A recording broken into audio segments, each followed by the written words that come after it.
Merci beaucoup. C'est vrai que sous le précédent mandat, sous la houlette de Philippe Meunier, plus de 120 gares ont été équipées en caméras de vidéosurveillance et près de 2000 caméras ont été installées. On a augmenté et on continue à augmenter les effectifs de la SUGE parce que l'enjeu fondamental, c'est aussi de protéger l'espace public. Et l'espace public sensible, bien évidemment, on pense tout de suite aux gares, aux trains, au transport.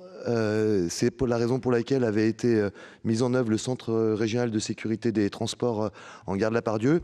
Et encore récemment, sur deux affaires, une affaire de viol à la gare de Vichy et l'agression d'une personne handicapée en gare de Lyon-Part-2, nos images nous ont permis de permettre l'interpellation des auteurs de ces faits inacceptables.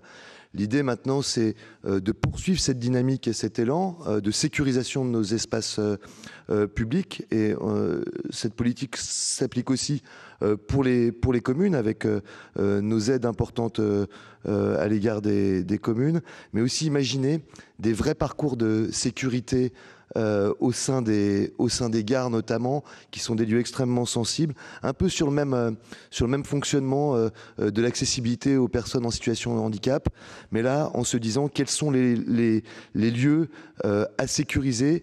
Un, pour éviter les faits, deux, pour éviter le sentiment d'insécurité ou les zones d'ombre. Donc il nous reste encore pas mal à faire, mais je crois qu'on maintient le cap de la session de juillet sur la politique de sécurité, et d'ailleurs qui précisait qu'on fera encore évoluer notre action dans le cadre de la lutte contre les violences faites aux femmes. Et on attend beaucoup, nous, des assises qui se dérouleront l'année prochaine, parce que les partenaires, nos forces de l'ordre, les partenaires de la sécurité seront partie prenante importante de ces assises. On va peut-être laisser la parole à Sandrine qui va nous apporter aussi un éclaircissement sur les actions. Madame Chaix, allez-y. Bonjour Monsieur le Président, bonjour à tous. Donc effectivement, un élément